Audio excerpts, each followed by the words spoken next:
think he's ready. Is that good, Yep. John? Yep. Okay, we're ready, Mr. Chairman. Everybody else all set? All set, Bob. All set. Okay, I'd like to call this meeting of the Dalton Selectboard to order, please. I almost said the Conservation Commission. Anyways, pursuant to Governor Baker's March 12th, 2020 order suspending certain provisions of the Open Meeting Law, General Law 30A and 20, and the Governor's March 15th, 2020 order imposing strict limitation on the number of people that may gather in one place, this meeting of the Select Board will be conducted via remote participation. For this meeting, members of the public who wish to watch the open session portion of the meeting may do so by viewing on Dalton Community Cable TV on one of the three channels, 1301, 1302, or 1303. No in-person attendance of members of the public will be permitted, but every effort will be made to ensure that the public can adequately access the open session portion of the proceedings in real time via technology means. In the event that we are unable to do so, despite our best efforts, we will post to the town's website an audio or video recording, transcript, or any comprehensive record or proceedings as soon as possible after the meeting. Okay, those who are able, please stand for the pledge. And Edward, would you lead us in the pledge, please? I pledge allegiance To the flag of the United States of America and to the republic for which it stands, one nation, under God, indivisible, with liberty and justice for all. Thank you.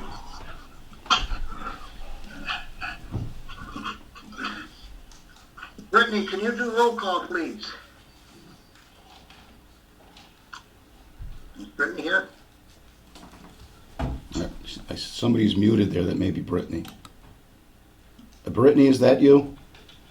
Okay, yeah, I'm here by phone. She's here by phone. Okay. Just until my computer starts up, it had updates. But Ken Walto, town manager, is there. Can you hear him? Here. Bob Bishop. John Boyle. here. Did I hear Bob Bishop? Yep. Here. How about Mark Strout? Present. How about Ed Hollip? Here. Alrighty. Okay, thank you. All right, next we have the minutes of April 27th. Mr. Chairman, I looked through them thoroughly, and I, first of all, compliment Stephanie on the outstanding job, particularly under the stressful situations we've been in. I didn't find any errors, but that doesn't mean somebody else did. Okay, does anybody have any? Brittany. Yeah. He said Stephanie. Yeah, good job, Brittany. Yeah, Stephanie on my mind. Brittany, Thank you. there's an error right there for you. All right, can I have a motion to accept, please? Mr. Chairman, I move that we accept the minutes of April 27th, 2020 as presented. I'll second that. Okay. All right, is there any further discussion? All right, all those in favor, roll call vote. Edward? Yes. John? Yes. Mark? Yes. And Joe? Yes. Okay, and Bob, yes. Okay.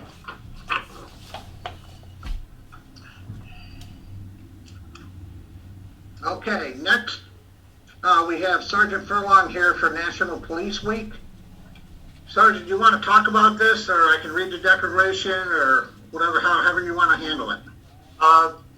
Well, just every year from May 10th through the 16th is National Police Week, and on May 15th in particular is dedicated as Police Officer Memorial Day. So we send this annually up to you at the Select Board. You got it back to us timely, Mr. Bishop. I appreciate that.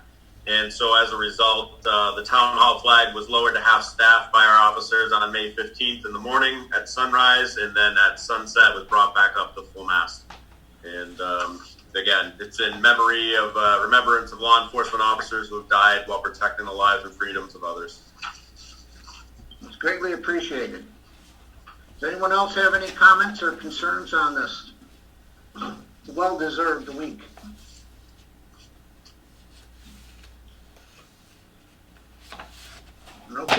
Hearing none? All right, we'll move on. Thank you, Chris. Thank you. Bishop.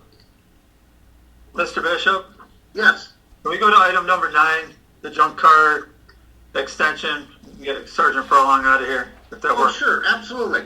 If that works for him, unless he wants to hang out on Zoom with us. And we do have an animal we got the ACO item too issue as too. well. You Okay. Take them both up. We can do it all at once. Okay, Chris, why don't we go ahead and do that for you? Okay, Roger, thank you.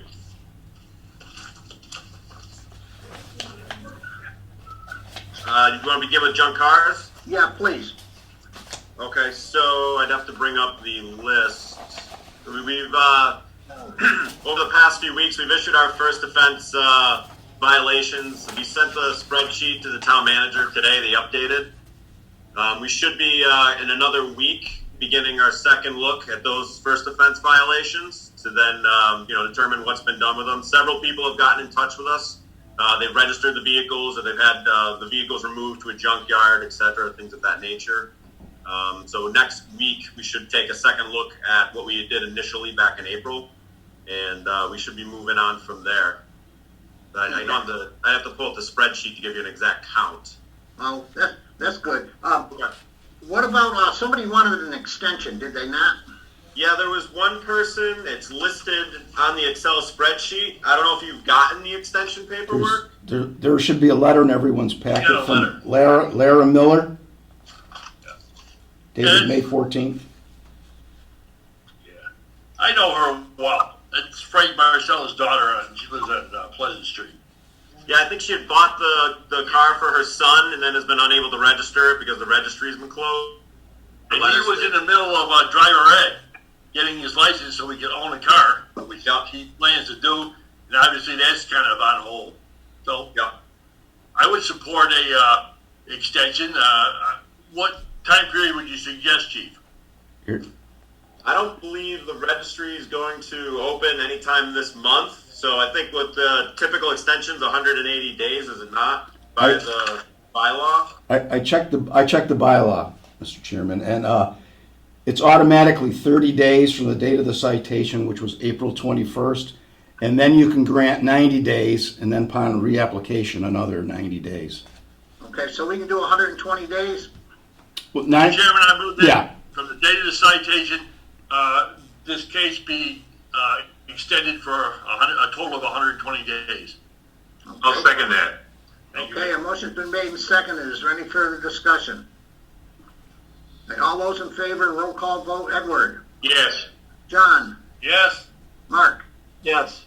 And Joe? Yes. And Bob, yes. Okay. We're good. Okay, Chris, what's your other item? The other item was the ACO dog licensing appeals process. Okay, So again, I've got the ACO with me here, Greg Elser. He's our brand new ACO on his first year. And it came up to licensing appeals. It came to that time. And there was nothing formally written or approved by the select board for an appeals process. And through research, I looked through Mass General laws. There's nothing that dictates how it's been done. And through talking with the former ACO and a few other people, it's pretty much been kind of an ad hoc process, nothing formal. So we wanted to get something in writing and approved by the select board, which was available for everybody to see it as written in the town code, being transparent so everybody understands how it works. Educational, because it gives the ACO an opportunity to speak with the people and educate them as far as deadlines, their responsibilities, things of that nature. We wanted to gain compliance with it. And then lastly, just offer some financial relief to somebody who may be in a tough jam. So Greg gave me his thoughts about what he wanted to look like. I refined it a little bit. I put it up to a memorandum to the town manager. And we've actually utilized it several times already, and I think the ACO could probably talk to the feedback he's gotten from it. If you want, Greg, you want to mention something? Yeah, the feedback we've been getting has been extremely positive. So basically, on the 5-year policy, we only have about 6 people on there so far, but people have been very appreciative that there's something there, to basically do the right thing and be compliant. Because majority of the time I talk to them, they want to do the right thing, but they have no idea about deadlines or, how the fines work, or if they did want to fight it, how do we do that? And so this way, in this policy, there's something in black and white that if they do want a hearing, they can have the hearing.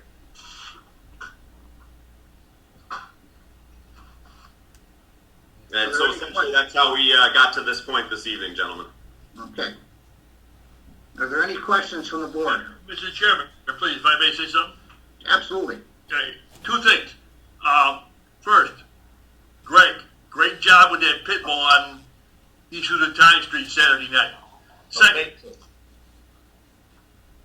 traditionally, the town clerk handles licensing of dog matters. Is she in agreement with this policy, or has she been consulted? Yes, I've talked to Deb Berry, and basically she thinks it's a good idea because that way, because before when I was talking to her, if there was any kind of appeals process, and she said there is none, so there was no real place, to go from there. If somebody wanted to fight the ticket, or with the 5-year policy, it gives them that opportunity basically to go on probation for 5 years. We give them the benefit of the doubt right out the gate, and they don't qualify for it until after that 5 years. But yeah, Deb Mary was, very much on board because I picked her brain before we kind of started playing with this policy. Thank you, Greg. Anyone else? Yeah, Mr. Chairman, I think the 5 years is too long. I think we need to reduce that to either 2 or 3. It seems like 5 years is a pretty long administrative task to manage and monitor, and there's different issues that may pop out for residents. So I would suggest reducing that to 2. Okay. I agree, Joe. Okay. Chris, do you guys agree to that also, or? It's entirely at the discretion of the board. I mean, if you'd like 2 to 3 years, then I'm fine with 2 to 3 years. Again, we wanted to get something out there for people to see, so be able to understand it. Let's go ahead, Mr. Chairman, with formal recommendation, reduce it to 2. Okay. Is there a second on that motion? I'll second that. Okay. The motion's been made and seconded. Is there any further discussion? All those in favor? Aye. Aye. Well, we got the roll call, sorry. Edward? Yes. John? Yes. Joe? Yes. Mark? Yes. Bob, yes. Thank you, guys. Awesome job there. Okay, perfect. So we'll Mr. reduce. Chairman, we approved the amended version, right? Yes. Okay, do we need a separate motion? We amended it. Do we need another motion to approve the amended version? Yes, probably a pretty good idea, John. Mr. Chairman, I move that we adopt the amended version of the license and appeals process. I'll second that. Okay, a motion's been made and seconded. Is there any further discussion? Just a comment, Mr. Chairman. Yes, sir. This should go in the 400 series as a select board regulation, so I will refer this to town council to put in proper regulatory format. Chapter 23 is animal control, and so this would be a regulation of the board following that, and then it would go in the code and be there for everybody to see. Perfect. Okay. All right. Roll call vote. Edward? Yes. John? Yes. Mark? Yes. Joe? Yes. Bob, yes. Okay, thank you, gentlemen. Okay, so just for clarification, it's now 3 years. Is that what we said, or 2 years? 2. 2 years. Okay, thank you. Thank you. Thank you. Yeah. Have a good night, gentlemen. You too. Good night. Okay.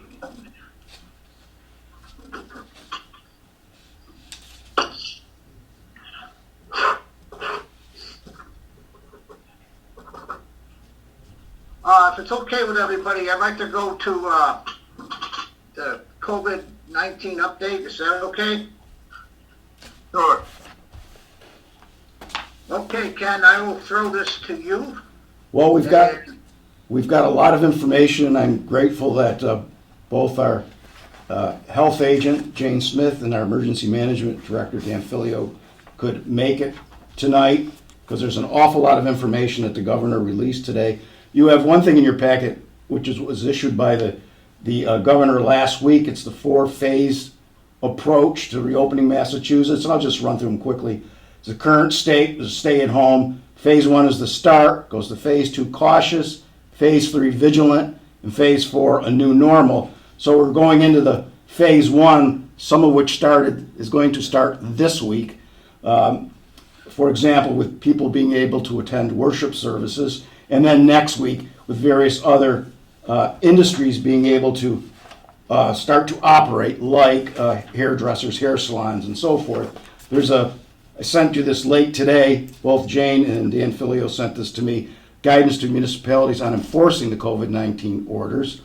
We haven't yet begun to digest this with respect to municipal operations, but I have a little ad hoc team consisting again of Dan and Jane and Pat Pettit, and Pat's already working on how we can protect our employees and people coming into the town hall when we do start to allow people into the town hall again. But with that, I'd like to ask Dan or Jane for further comments. Jane, do you want to go first? Sure. So, thank you, Ken. So as Ken had said, there is the 4-phase approach, and it's all based off of, so when you go from one phase to the next, it's all based off of actual health indicators. And so we're anticipating that it will be about 3 weeks in between phases. That gives us a chance to have one more cycle of the virus and see if the cases are starting to go up or not.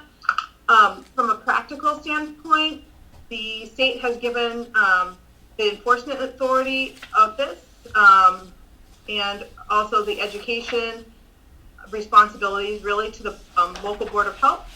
And so, and then the whole emphasis around it is really compliance and education.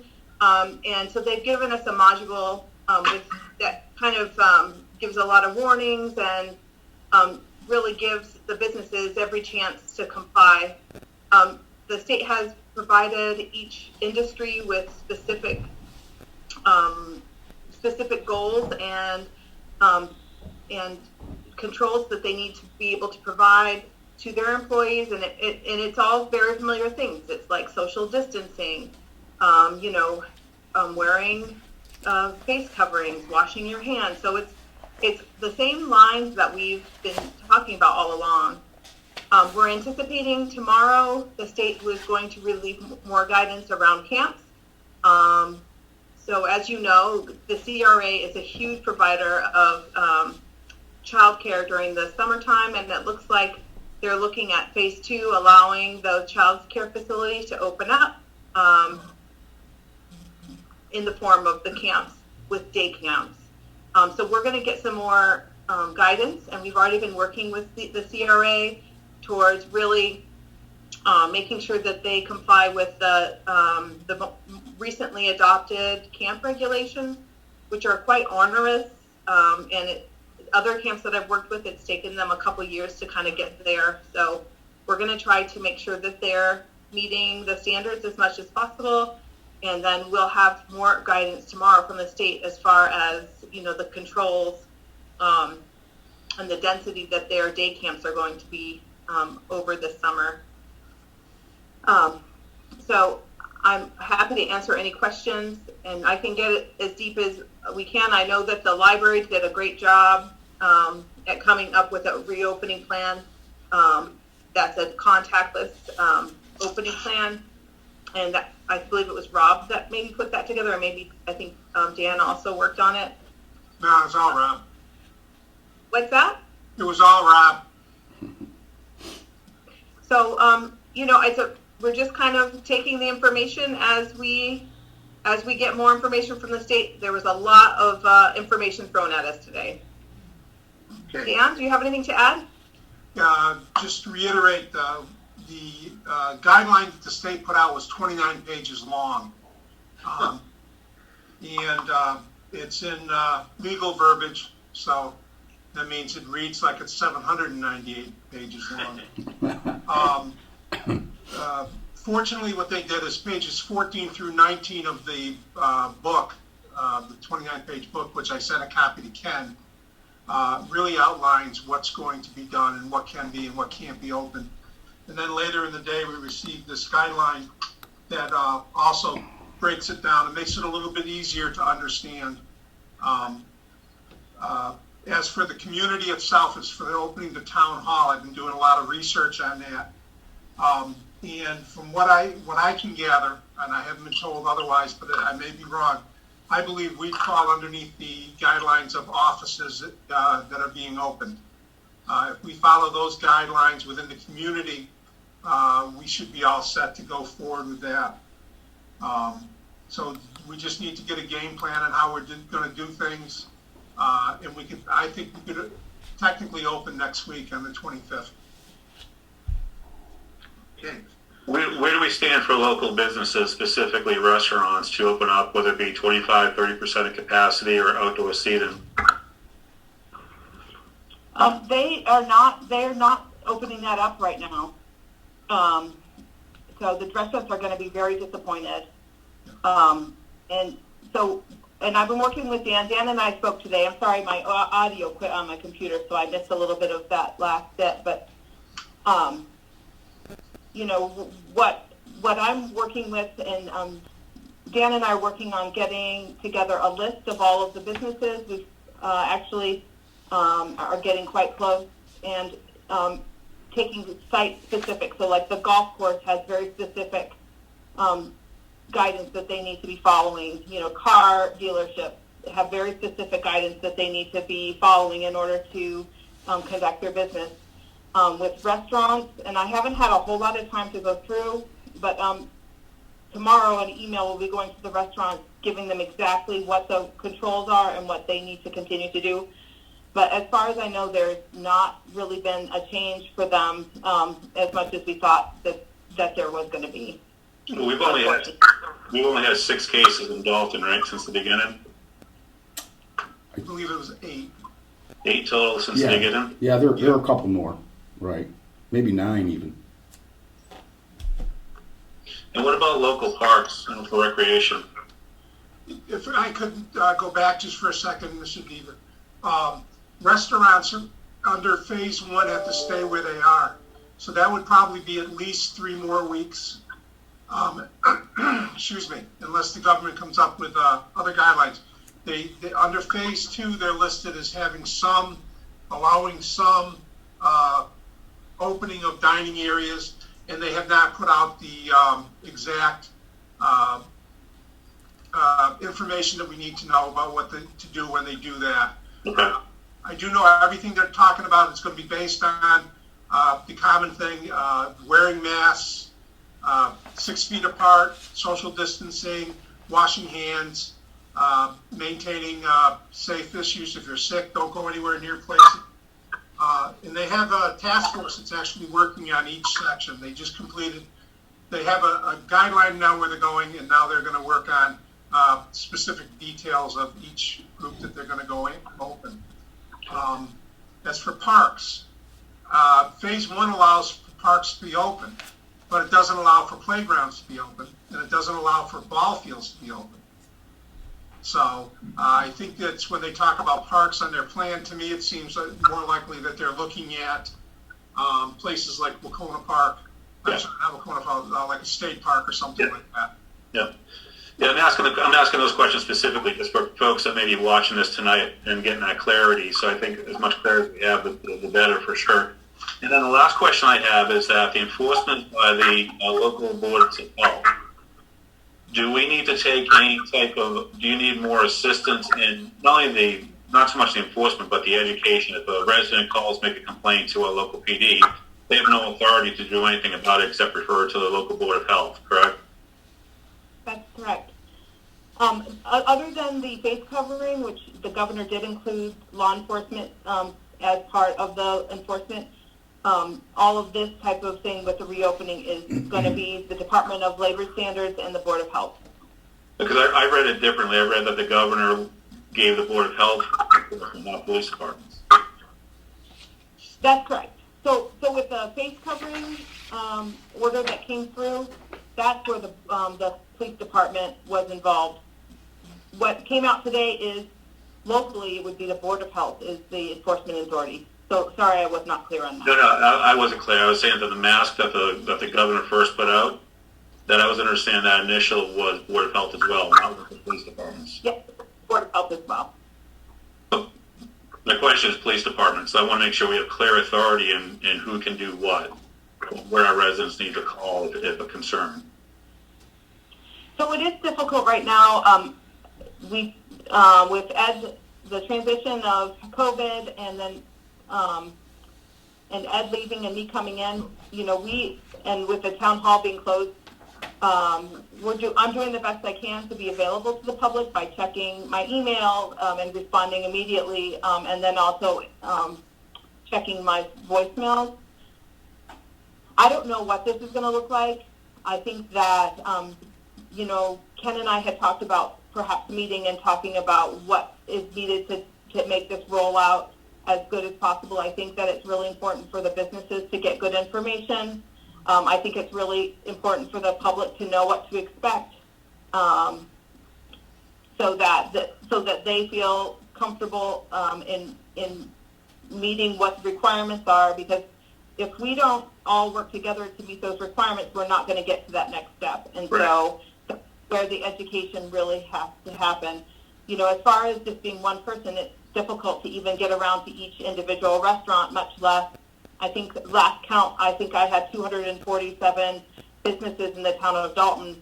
Some of them are going to obviously be higher priority than others for, just gathering that information and getting contact information like emails is so important and so much easier than, making the individual phone calls and talking to people. So that infrastructure is underway, getting, built, but I think that the health department right now, as currently, is understaffed. Yeah, that's kind of where I'm getting to with those questions, and thank you for that, Jane. That's quite helpful. And I don't know what our bylaws say or what we can do, but do we have an option to leverage our police department resources as an extension of Board of Health for education only, not really enforcement, but just education to then, because they're out there in the community all the time. I don't know if that's an option or not to help the Board of Health, just to reinforce it. Education only, not enforcement of a violation that stays with the board.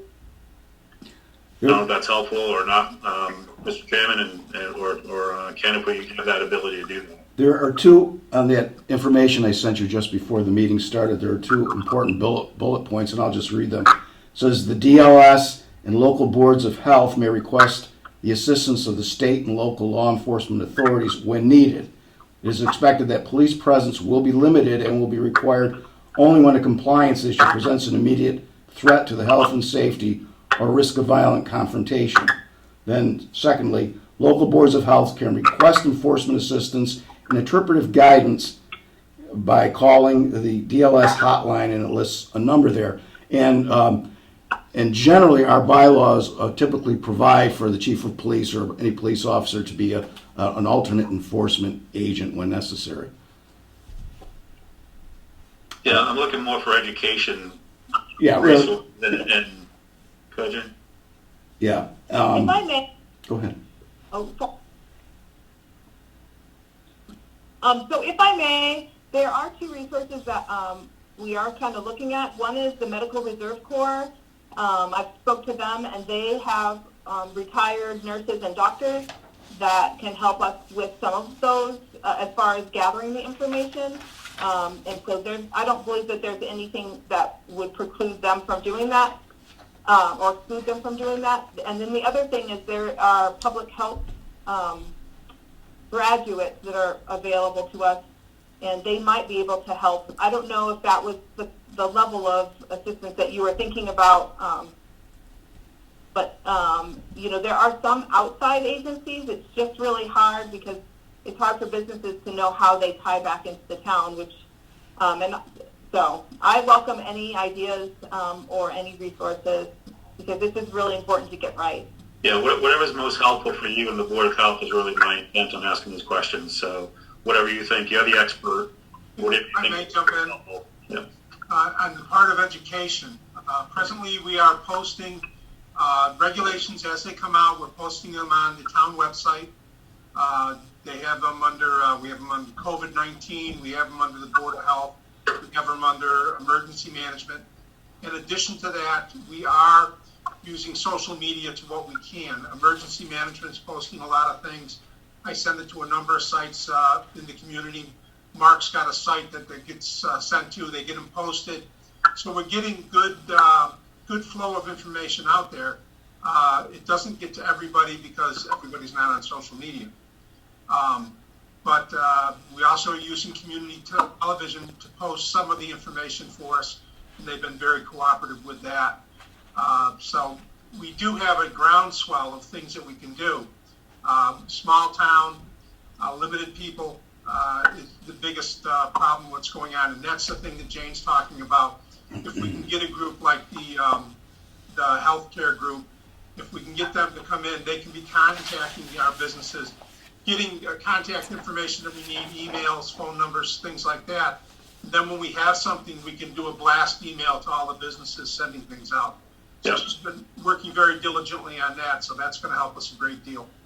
And I think that contact list will also help for other needs down the road too, for town planning and things of that nature. So great, Yes. thank you. Yeah. I will say that one of the requirements for the businesses is to have a written plan for how they're going to meet the reopening. So current essential businesses have to have that plan together by next Monday, and businesses that weren't currently open need to have it's a COVID-19 control plan. Thank you, Dan. And they need to have that before they open. And so I think that that's really where making these businesses really think about it and making sure that they know what it is that they have to meet is going to be really important in the next week. Yeah, great. Thank you, Jane. Thank you, Dan. That plan that you spoke about, the town is going to have to file one also on what we're going to do for our opening. But I think what we can do is have the town manager fill out that basic form, and then they have this form for each department, and an acceptance form, which is only 4 questions that they can fill out, and then the town keeps that on record, and the offices can post it in their on their front page, on their front door, to show that we're in compliance with what they're requiring for the opening. So we've got a good, they gave us some pretty good information. The sheer volume of the information they gave us is daunting, though. Yeah, KP Law has been doing a good job of distilling the information and simplifying it for use of municipalities, so I expect them to do something that'll be helpful for us as well. Okay, thank you. Any other comments or questions for Dan and Jane? Yeah, Mr. Chairman, just one observation. Getting back to what Joe was talking about, restaurants, and evidently there's going to be no movement on that for at least 3 weeks or possibly more. The term restaurants, Ms. Smith, does that include bars, taverns, and clubs? Well, the current guidance is a bar can do takeout by right, or not by right, but if they're using currently, they can do takeout and curbside pickup. As far as restaurants, I don't know if they're going to be differentiating between a sit-down restaurant and a bar and tavern when they do their next phase reopening. We don't know how they're going to treat bars, because I think that they're just looking at making sure that people are able to keep that social distancing, which is difficult in bars, but I have no idea how they're going to handle that. The Berkshire Regional Planning Commission, Berkshire Public Health Alliance, has come up with a checklist for all of our food establishments so that when they're able to open, that they are ready. But we really don't know what that's going to look like exactly. Bars are listed as phase 3 on the. Okay, so bars, clubs like Legion's, VFWs, and taverns, which we don't have any of, again, are not included in phase 1 or phase 2. Because when they ask me, I want to be able to tell them. No change for 3 weeks, right? No, if they're in phase 3, it'd be no changes for 6 weeks, unless the whole thing that they're dealing with the outbreak in the phase program is based on the COVID-19 continuing to decrease in the state. So Okay. we could open up phase one, and if all of a sudden the numbers in the state start going up, they're going to go back to zero. Yep. And they're going to start all over again later on. So it could be 6 weeks, it could be months. Okay. We won't know until the numbers come in. I misspoke, Dan. I thought a phase was 1 week. It's 2 weeks. So if they're in phase 3, it's 6 weeks. So these restaurants and bars and clubs and taverns basically is 6 weeks away to even think about it. Minimum. Okay. Just because they're going to be asking this. I mean, Oh, they ask me all the time, John. Yeah, me too. I don't know what to tell them. And just to, I think, for education for us for the board, and I guess turning to Jane, that 2 weeks is really a 2-week measurement of the 14 days of increase or decrease of COVID cases in the community or in the region, right? Because it's a 2-week cycle of transmission, if you will, when you look at symptoms.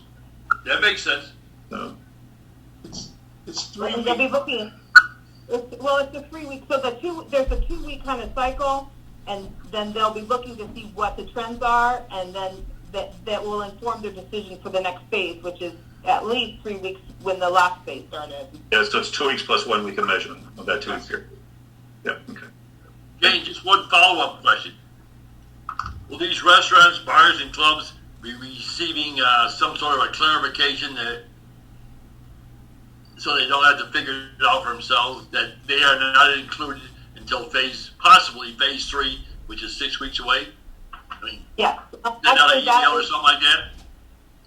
Yes, actually, we have all of their information, and I have been in contact with them in the past, but tomorrow morning, first thing, an email will be going out to all of them, kind of letting them know where they're at and what to expect. Because part of this for them is going to be planning. It's a terrible financial pickle that they're in. Yep. And every little bit of information helps them, especially accurate information coming from yourself. Thank you very much. You're welcome, John. Okay, anyone else?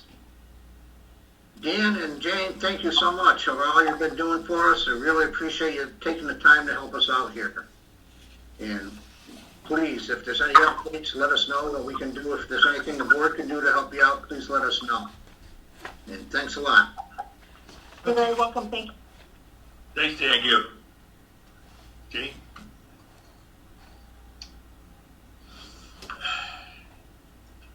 Okay, let's see. Now we're at the number 6, CRA Dalton Road Race, postponed to September 27th.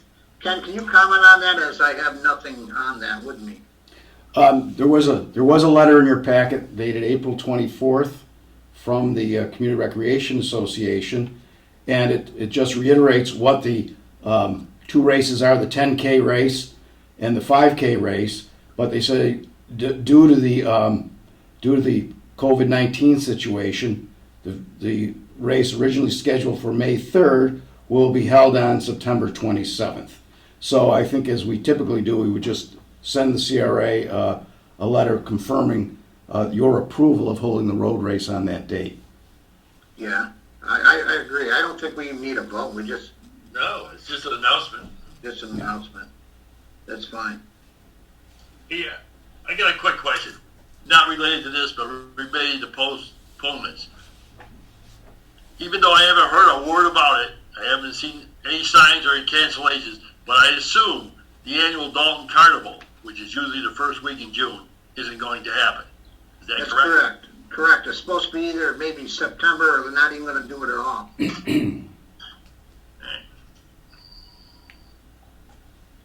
Okay. All right, number 7, ZBA special permit 429, 240 Main Street.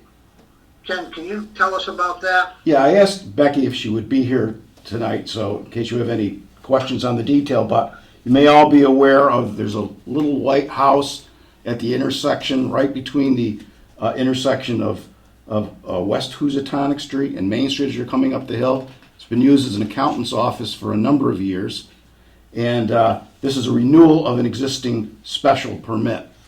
And so with that, I'll ask Becky if she has any further comments. Hi guys, how are you? Good, Becky. Good. This permit gets renewed every 5 years. I wasn't involved in the last permit renewal, but since I've been working for the town for almost 4 years, I haven't received any complaints. Like Ken said, there's a CPA office on the first floor and apartment on the second. The gentleman wants to do a 10-year renewal this time around instead of a 5 because he wants it to take him through to retirement. If you guys have any questions, I can email you the plans, but it's just a standard renewal.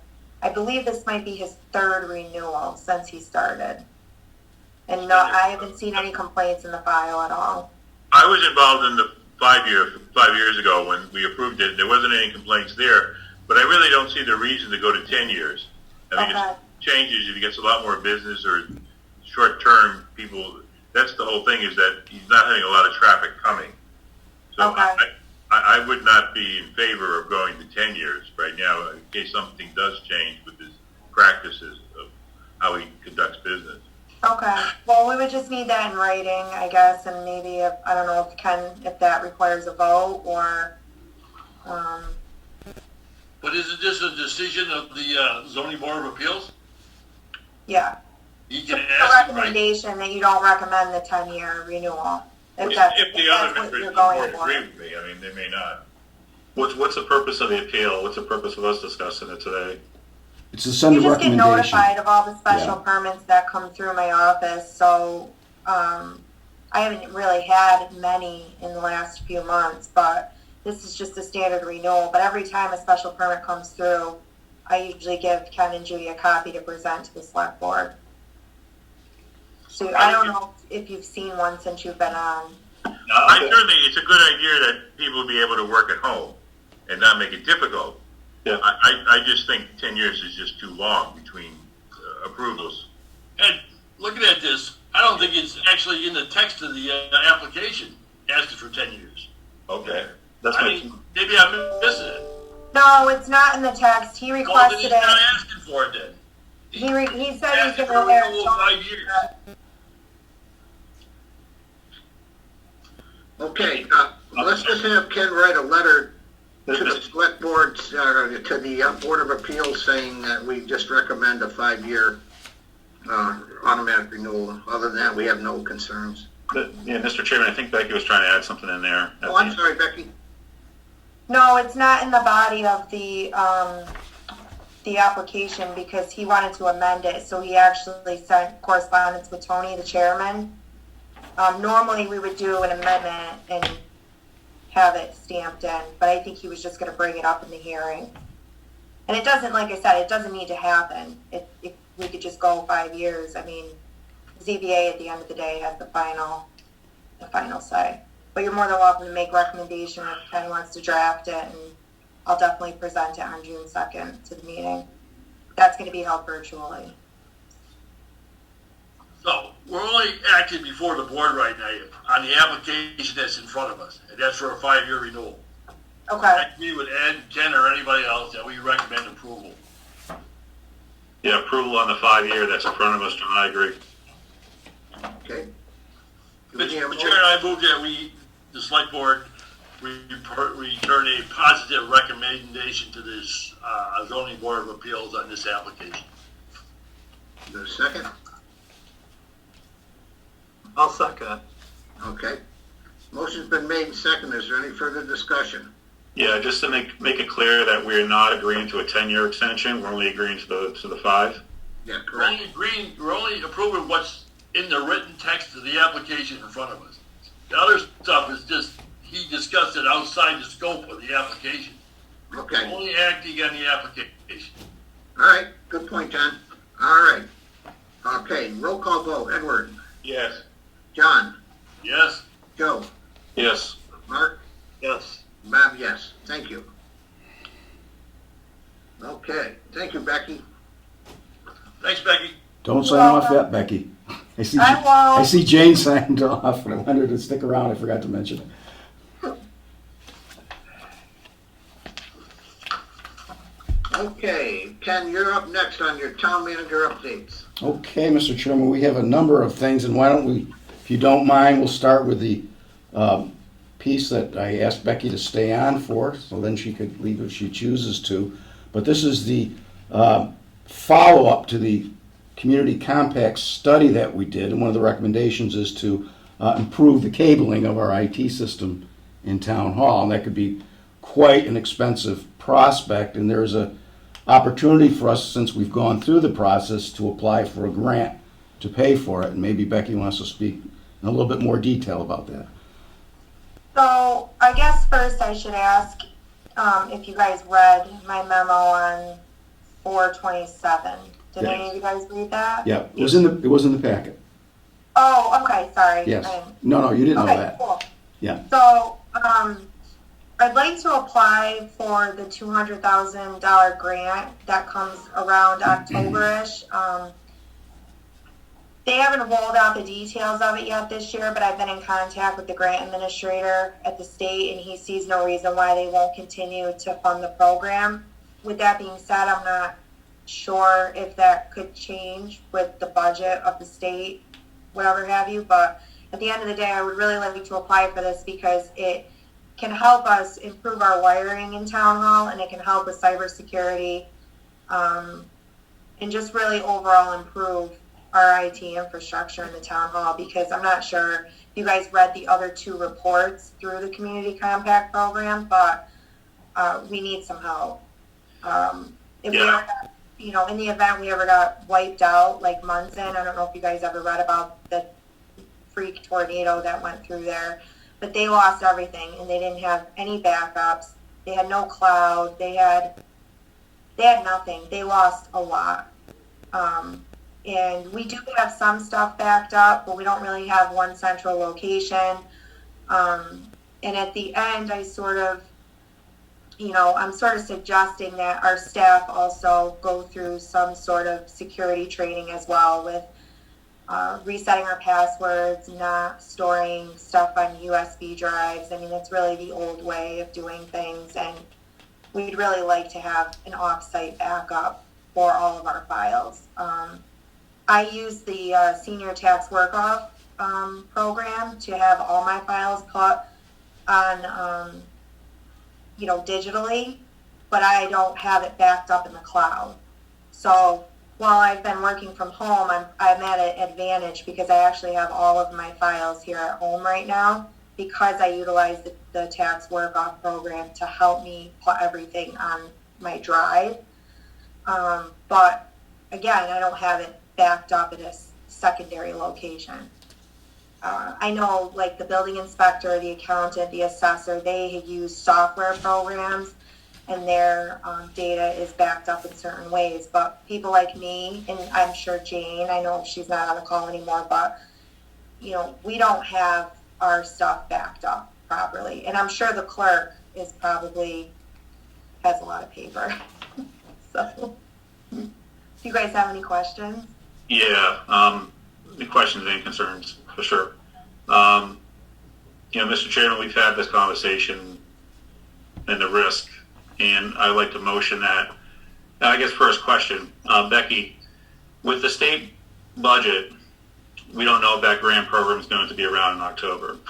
Mm-hmm. If we were to appropriate funds coming into our next budget cycle to address these matters, for these issues, can we get reimbursed for that spend by filing for the grant in October if we spend up front? That's a question that I can definitely email the grant administrator. I've been actually meaning to follow up with him anyways on the program. The Community Compact program is sort of the Lieutenant Governor Polito's baby project. I mean, she's the one that's really headed this, and she's very passionate about it. And if you've gone to the link that I put at the bottom of the memo, it's a very impressive program, and it's done wonders for a lot of towns that maybe don't have the funds to appropriate. My concern is that we get the grant, we file for the grant in October, we get the award sometime Q1 calendar year. Mm-hmm. Disaster between now and then. Right, exactly. I couldn't agree with you more. I've been wanting to go in this direction since I started 3.5 years ago. I've really wanted us to have, security and backup and all of that. I think it's really important. So, Mr. Chairman, I'm going to make a motion that we amend our budget and request appropriation for this program to address our IT infrastructure needs as a critical issue for our town. Okay, is there a second on that? I'll second that. Okay. The motion's been made and seconded. Is there any discussion? I just wanted to mention that I know the communication center, they mentioned wanting the caller ID for themselves, but they couldn't do it unless the town is rewired. So would this be an opportunity for them? Yes. Yes. Yes, it would. It would help our phone system as well. Good. And we can talk more about it, at another time or when we can all meet in person. I'm definitely passionate about this, and I really would like to see it happen. Yeah, and Becky, just make you aware that the board did receive the reports from the IT consultant who worked on the analysis, so we have that detail. Good. If I could add something, we're working on a continuity of government plan, Ken and myself and some other people. And one of the things that we're looking at is that if we did have a disaster, if we had a fire at the town hall, if we had a major flood, something happened, I've gathered up the information of all of the people of where they keep information. And you'd be surprised the number of people who, when I ask the question, the answer is, I'm not sure. I don't know. That's correct. Other than paper. So this is a fantastic idea. And I would support it. Yeah, we have a significant risk in our town for this particular. Yep. Okay, anything else? Well, yes, we definitely have a significant risk, but we've had it for quite some time.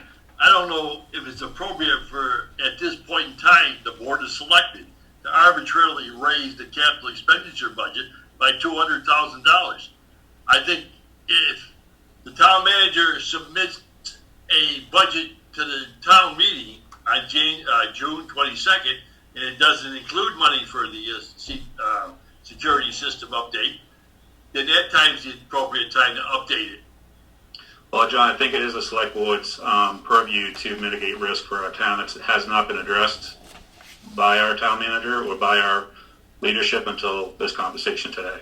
Yeah, but it's also our job to guard the financial security of the town. I mean, Right. Obviously, we're going to be expecting a lot of downturns in revenue sources and income to the town of Dalton. Yeah, Just John, add 200,000 onto the tab is, questionable. I would submit, John, that if we don't address the risk, we have a bigger risk if we have a disaster.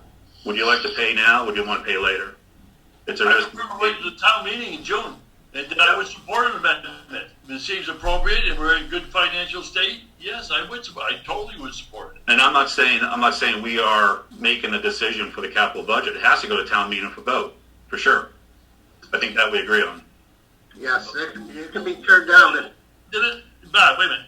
Right. Then what is this motion? I don't understand it. We don't have our own budget to the town meeting. The town manager submits a capital budget. Let me amend the motion. Just have it. Him to add $200,000 or what? I don't understand, Joe.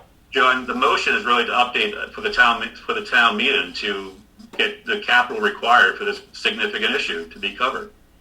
And if we get the grant, the question Becky's going to follow up with the state is if we pay money now to start our investment for the infrastructure needs, can we get reimbursed to the grant program? Joe, I heard all that. Right. I don't understand the mechanism that you want to raise the $200,000 from. It has to come out of the capital expenditure budget submitted by the town manager. I'm suggesting it Increases it by $200,000? Yes. Then he's right there. We just told him that. I agree with you. That's correct. I'm not sure why we're debating then. But go ahead. No, it's mechanisms, Joe. Yeah. And say the town manager doesn't agree that it's a prudent time to put it in the budget. By the time June 22nd rolls around, things may have cleared up, and we can amend the budget. And I fully support that, but I think that's the appropriate time. Well, I'll be putting together a capital budget for your consideration by the time we next meet, the first meeting in June. So if it's your pleasure tonight to vote for me to put that in the capital budget, it'll go in the capital budget. I will probably recommend that it be a borrowing and not cash because of the large size and the unknown nature of what kind of cutbacks we're gonna see in the coming fiscal year. Can I Yeah, add? if you're going to, oh, go ahead, Becky. Go ahead, No, Becky. okay. I just wanted to add another benefit to not just having the offsite backup and the cybersecurity, but the ability to have things accessible at other locations besides town hall. This is a perfect example of, like I said, I'm able to access my files because I had used the senior tax work-off, but everybody could access everything if we had an off-site location. And furthermore, I think that you will start to see that things will be done more efficiently. We'll be using less paper. And say we all go back to work, in which we are, and we'll be in our offices, you're going to notice that things are going to be done more efficiently because you can save drives with other departments. You can transfer information easier. There's just a lot more benefits beyond the security. I think you're going to save money down the road by making this investment. Yeah, Whether that's it comes from the grant or the capital budget, wherever it comes from, I just think you're going to see the benefit. I think that it would also be important to consider the fact that the virus may reappear That too. in November or in December or something, and by having the ability to do more at a distance, it may be necessary evil that we need to be able to be prepared for. Yeah, if I was to prioritize this, put my old hat of a CIO on, I would prioritize our issues of risk security, of infrastructure security issues, and then workforce, remote workforce alignment.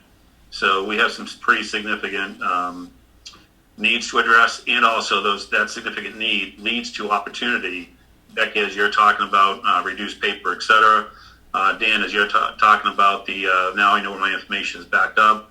And then Brittany, you brought up the 911 issue. So it kind of hits a number of foundational items for our town, with number one being a mitigation of security risk. Not having the call center know what number is being called in on some lines is just, really not forgivable. If everybody's got it in their own home and they don't have it, that's ridiculous. That's correct. Good point, Ed. Mr. Chairman, I could make a motion in a second. Joe, can I just make one more point? One more, John. Go ahead, John. Dan puts this in his budget, and because it's a high number, he has to borrow the money. He subsequently does. Does that endanger possible reimbursement for the if Becky is successful in getting the grant? Because it's not an expenditure, it's a loan. I think we really need to know this before, it doesn't really make a difference. We need to know it before the town meeting. If I may add something? Absolutely, Dan. Most grants that we see that come down from the government, from state and federal government, are usually based on a 75-25. They'll give you 75% of the amount you need, so you're always going to have to come up with some form of money. So once Becky finds out whether or not it is going to be a reimbursable grant or not, which she'll find out, you're still going to need to have something up front to offset the town costs. And so that's something to consider. I think it's a good idea to plan ahead. Well, Ed, Dan, not to take issue with you, but it says in this grant application or notation from Rebecca Slick that this type of grant doesn't require any matching funds. I was just going to point that out. All right, I'm not aware of that grant, so I just wanted to point out something I do from the ones I do work with. That's even better. I'm concerned if something can be reimbursed if we've taken out a loan to pay for it. It's not. Look into that too, Becky? Mm-hmm. Yeah, we'll look into it. It's not often. Chapter 90 is one example where we can spend money in advance and get reimbursed. And also, if we put it in the capital budget, a match may help leverage the money, and we don't have to, and if we get the grant, we don't have to borrow all the money. So we could attack it on two fronts: appropriate the money and then go for the grant as well. Sounds like a good plan, Ken. Okay, is there any other discussion? All right, a motion's been made and seconded. Roll call vote, Edward. Yes. Joe. Yes. John. Yes. Mark. Yes. Bob, yes. Okay. Thank Thank you. Thank you so much. Thanks, No, thank Becky. you. Ken, do you need me for anything else? No, you're free to sign off unless you're enjoying this and Okay. want to stay on. Have a good night, you guys. Good night. Thanks, Becky. Well, I'm glad. I thought Jane has signed off for good, but she's here, and I'm glad, Mr. Chairman, if you'd like to take up that issue next. We can Sure. talk about implementation of the improved recycling for the town, and that really ties into issues about the transfer station, so we can do that and then we'll go right into the transfer station.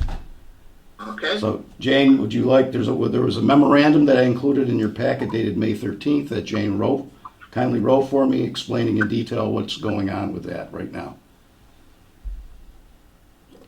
So yeah, we're kind of in an in-between spot, and I'm trying, you know what, I'm not even gonna have the memo in front of me, it's all gonna be off the head. So the memo that you have really kind of just describes where we're at currently with the enhanced recycling regulations. So as you might know, they've been pushed back a couple times, and so they were due to be implemented on July 1st. And then COVID hit, and you might wonder, well, how did that impact, why would that impact the implementation of the recycling regulations? Well, on several issues. One is, you know, again, Ed left, and then I got onboarded, so that always loses a little bit of steam, but to hire education enforcement coordinator right now, when we can't do in-person interviews, and then just with the load, especially if you think about Ken's load right now, hiring enforcement coordinator and getting them properly trained and then out there in time for July 1st implementation was going to be very difficult. So we had kind of thrown around the idea of why don't we push them forward till through October, November 1st. That way we could onboard, hopefully, the enforcement coordinator over the summer and get them up and running and them doing educational activities. Hopefully this summer we will see some sort of a break as the state of Massachusetts, hopefully they go through those 4 phases and there'll be more of an opportunity for both in-person and other types of education from both the hauler's perspective and then also the consumers. And so from the hauler's standpoint, what the issue is they really need to know, okay, well, we're going to be required to pick up these recycling. Where are we going to drop them off? So that's something that a lot of effort has been put on to, I know that the 2 options are for them to either drop off the recycling at the existing transfer station, which there's inherent costs with that. They are going to have to rearrange the drop-off area. There's going to be different kinds of containers, staffing it, and then also hauling them to the MRF, all added up to what I would it is not an insignificant cost per week. And then Ken had also explored with EcoPower to allow the haulers to actually drop off their recyclables at the eco facility, and then there's some logistics with that have yet to be worked out. And forgive me for speaking on Ken's behalf, but you know, everyone's dealing with COVID, and so the capacity for it to have those kind of conversations and that kind of negotiations of what that's going to look like, what's it going to cost.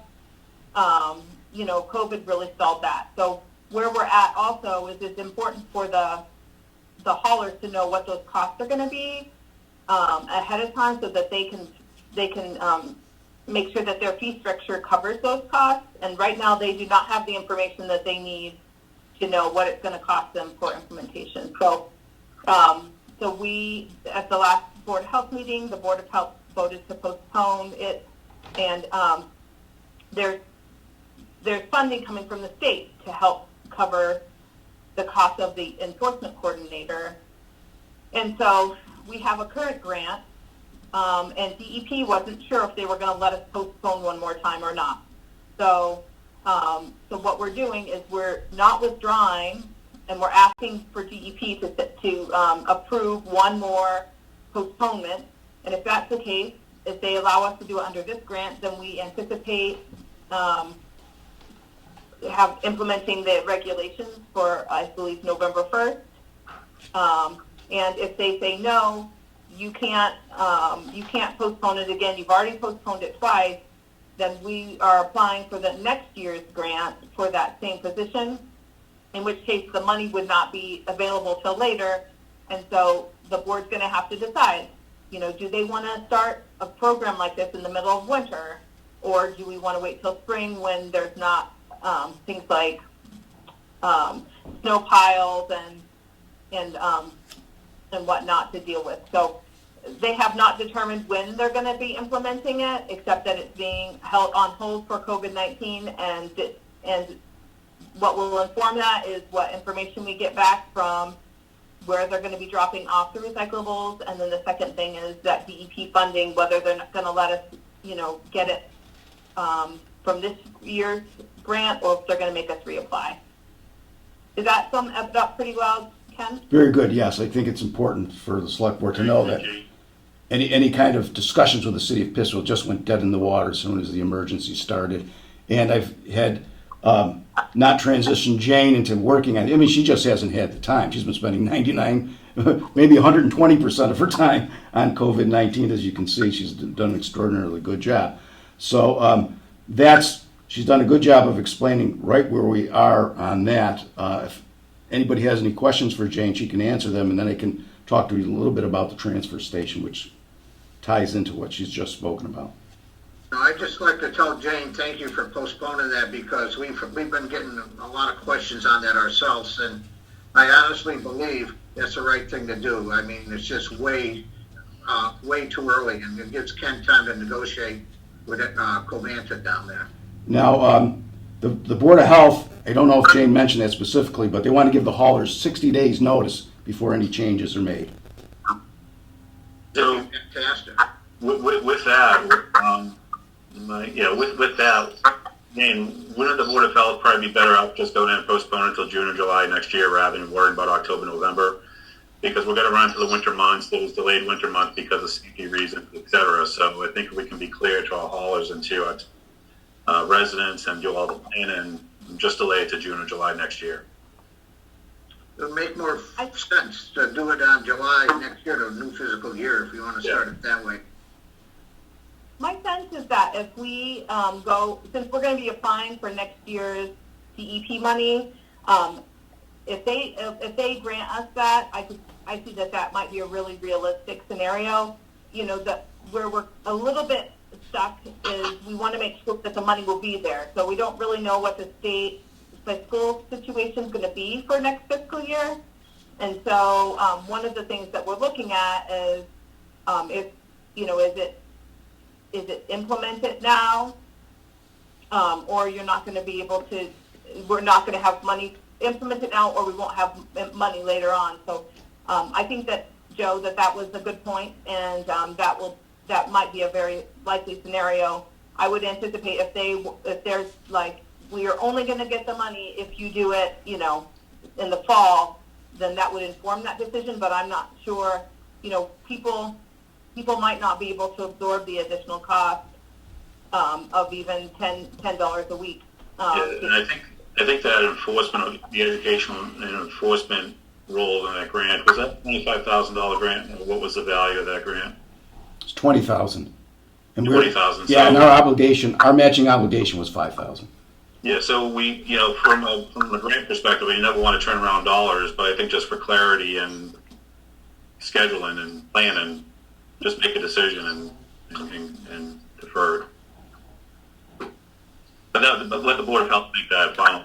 Certainly, I don't have the motion to make, Mr. Chairman, just kind of conversational. John? That would be fine, and certainly would be fine with the haulers, a delay till next July 1st, 2021. But somebody has to tell these people in a timely manner what's going on. Now, Dave Bowman, as one of the haulers, called me yesterday. I said, Dave, they're asking for a postpone. know the length of it, but it sounds like it's indefinite. I had seen this, but I couldn't say it before the meeting.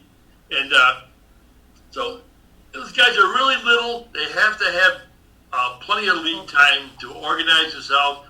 As you said very eloquently, Jane, develop a fee structure, possibly acquire more equipment. Dave thinks he has to buy another truck.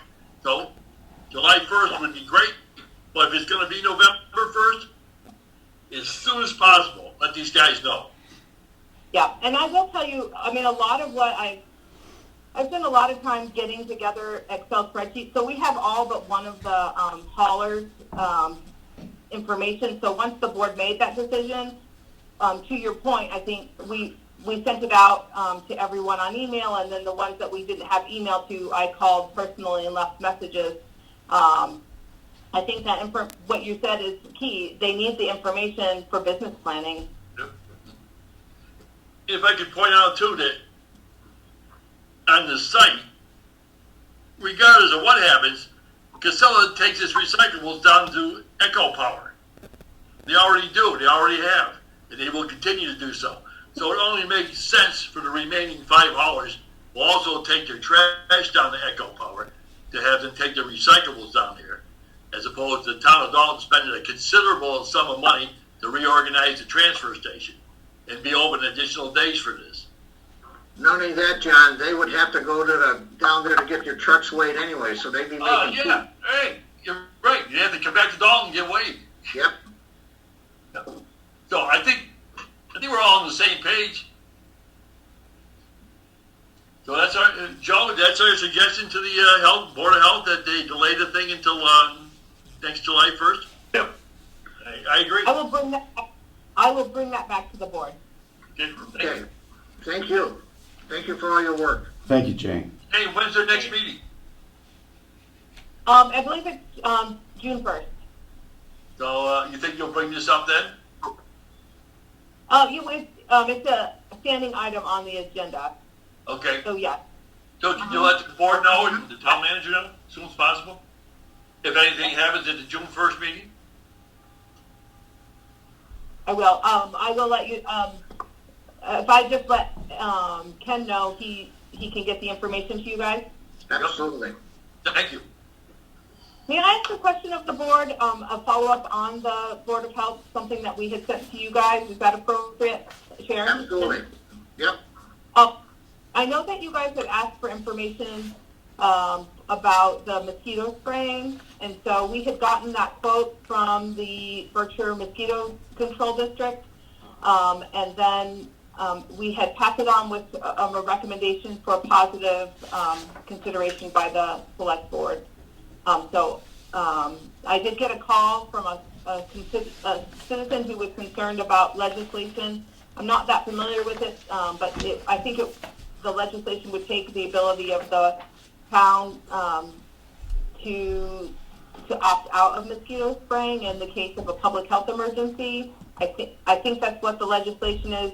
We didn't get real too deep into it, but it is something that's on the mind of, I've gotten at least one call about it. I just wanted to let the board know that that the Board of Health had given a positive recommendation, primarily because there was some local control around adult spraying and it being targeted to areas that were higher risk. They didn't want to see a blanket spray. Any comments? That's all. Yeah, that's just for a record. That's House Bill 4650. Thank you. It was at least 30 or some years ago. I was on the Finance Committee, and the town of Dalton opted out of the mosquito control spraying program. And how there's a mosquito control spraying district or something, and the money is funded by monies contributed by cities and towns, taken right off the cherry sheet. I think it cost Dalton $20,000. Now this is years ago, and we opted out. Now I don't know how that plays into what you're suggesting, but My question to you, Jane, is what are the health risks stuff they spray around? I mean, especially now if people with they have trouble breathing and stuff can. Well, this is a hard hard thing for me to answer. I'm a beekeeper and also probably more of a chemophobe than a germaphobe. That being said, you know, when there is an outbreak of mosquito-borne disease, I mean, it really is a human health hazard. So the things that I like about the mosquito control districts is that they identify areas that need to be, that have standing water, and the larvae, I'm very comfortable with the larvicide. There is either a granular or donuts that are put into standing water, and it's been shown to have no impact on human or really animal health. I like the way that they, you know, maintain and clear those areas. The thing about the adulticide spraying, you know, I have to just defer to the Board of Health on their feelings about it. Yeah, Mr. Chair, I think the Dalton Green Committee is engaged in this with Cheryl Rose and and David, certainly. And I think if we had a recommendation from our Board of Health of how we should respond to this House bill or these issues, and then jointly sign a letter to Paul Bark or any of the state legislatures of how we think they should respond to that issue. Jane, I guess that's what you're asking for, you know, is that kind of support or discussion? I think that it's twofold. One is, you know, my understanding is there was another ask, you know, does the Select Board want to reconsider joining the mosquito control district? So that's one piece. And then the second was a request to respond to this act that would essentially take local control away. I believe it's in the case of a public health emergency. I mean, Massachusetts is a commonwealth, and it is built off of local control. And I would anticipate that if spraying was needed, that both the Board of Health and the Select Board would definitely take that into consideration when it comes to the health of their citizens. Absolutely. So, I guess that wasn't a clear ask, but I will, you know, I will put on the next agenda. I'll learn more about that bill, and maybe we could make a joint statement with a little research. Does that sound like a good plan? Absolutely. Yes. Okay. Okay. Any other questions for me? No, thank you. Thank you, Thanks, Chair. Jane. Okay, Ken, what else you have? Okay, this relates to the discussion on the recycling bylaws, the invitation for bids for the transfer station, which was released last Monday. They're due next Tuesday because this coming Monday, of course, is a holiday. Now, what I've put in the bid documents is pricing for opening up the transfer station to haulers, as we've discussed in the past. So I've got that in there. We'll get some pricing on it, and if we choose to have the recyclables dropped off there, it'll just take a simple notice to proceed on our part to put that into action. But again, the IFB is out there. We'll open them up. We'll do a virtual opening next Tuesday, and then we'll see where we are. Okay. The last item I have for you this evening is really, really good news. We got the bids, and they were in your packet for the street repaving program. And if you remember, I even included the list of streets we had. We had a list of, I don't know, I think there were about 14 streets. And the total, we had 2 alternates in there because we thought we would probably exceed the total amount of money that we had. In fact, our estimated total is about $735,000. We have $648,000. But I'm very pleased to tell you that the apparent low bidder, and our engineering firm is reviewing the bids, and they'll be making a recommendation shortly. The apparent low bidder came in at $622,000. So we're going to get the whole list of streets that you'll remember what was on phase 1 of the street repaving program. We'll get them all done, and we'll have a little bit of money in case there are any change orders. Beautiful. And That is good news. that does conclude my report, Mr. Chairman. Okay, LB Corporation, the apparent low bidder? Yes. Okay. just want to say that they do a lot of work. They're a very good company out of Lee, and they do a Yeah. lot of work for the water district. And they did Old Windsor Road for us, if I remember Yep. correctly, yeah. Did a nice job.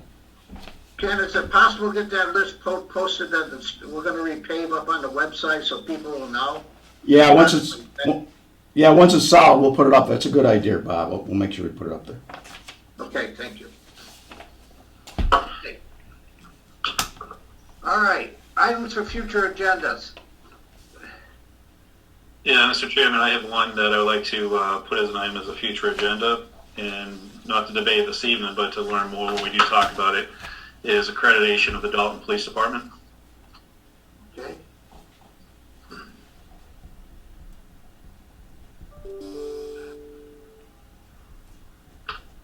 Anyone else? Yes, Mr. Chairman, for the next meeting, I'd like to do a reorganization of the board. Okay.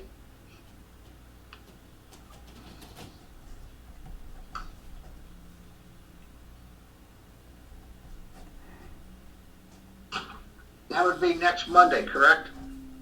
No, it's Monday's Memorial Day. Oh, that's right, too. So next, all right, we don't have a meeting next Monday. Okay, it'll be the first meeting in June. Yeah, I think it's the 8th is the regularly scheduled meeting. Okay, June 8th, okay.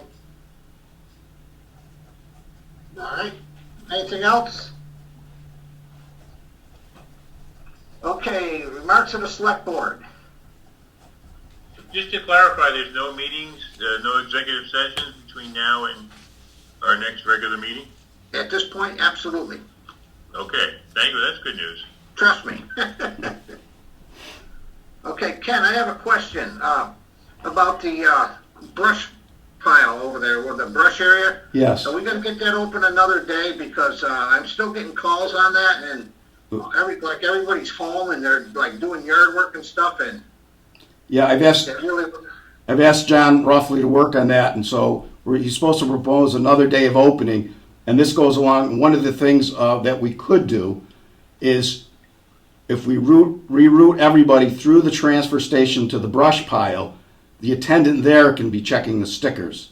So we might do that as well, but as a short-term fix, we want to open it one more day. I don't have that day yet. At least. Yeah. And as soon as possible. That's a good reminder to me to ask John again and get that moving. All right, thank you, Ken. Anyone else? Okay, that reads the announcements. Mr. Chairman, can I speak about your announcements? Absolutely, Dan.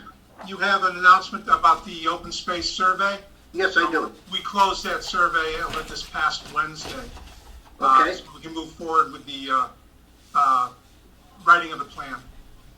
Okay. We appreciate all the help the select board gave us in getting that out there, but we needed to put a time frame on it, and that closed Wednesday. How was the response rate, Dan? If you look at the population of our town versus responses? Population count versus responses isn't that great. We had about 185, I want to say, people responded total. The last time we did a survey on this, we got 120. Wow. So, That's 185 out of 6,000 residents or so? yes, Then you just kind of think of the adults out of that, so let's call it 3,000. yes. I'm wondering, Mr. Chairman, if we should recommend keeping that survey open until town meeting and let people come to town meeting and also take a survey.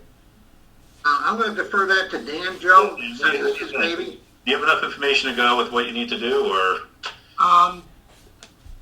The BRPC who ran the survey for us was satisfied with the numbers that we have. In surveys of this nature, having the number we have is actually a good number. Okay. Response is not huge, so that's why we took the stance. We have an opportunity to look at a grant for the open space group, so we have to get our report done. So we need that information, so that's what we want to do. Well, folks have the opportunity for sure. You guys did a great job pushing it out there. Yeah. Well, thank you very much. Yeah. Thanks, Dan. Appreciate it. Thank you for your help there. Okay, anyone else? Let's see. Here we go.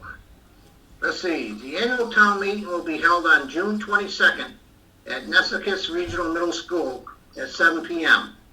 The meeting will be held in the gymnasium in order to provide appropriate social distancing. The annual town election will be held on June 29th at the CRA. This year's special emphasis will be placed on early and absentee voting. Contact the town clerk's office for further information at 684-6111, extension 14 or 15. Information will be placed on the daltonmass.gov in the near future. Can I also have this one about the library? Oh, yeah, Should I good, thank read you. it? Yeah, Should I read that whole thing? no, just the email's fine, if you got that. I don't have the email. I got the big list here. I think it's probably important just to emphasize what briefly about the reopening of the library, the curbside pickup, without reading all of it. Okay. Let's see. In phase one, the Dalton Library plans to resume contactless pickup as soon as statewide and Dalton-specific guidelines permit. So they're under the state line, and they'll limit their staffing in the building to no more than 3 employees at a time. And there'll be no sharing of computers or telephones, and just the telephone requests may be made by phone during the open hours, and they'll take email requests. Okay. So any further questions, I would get a hold of the library. Okay.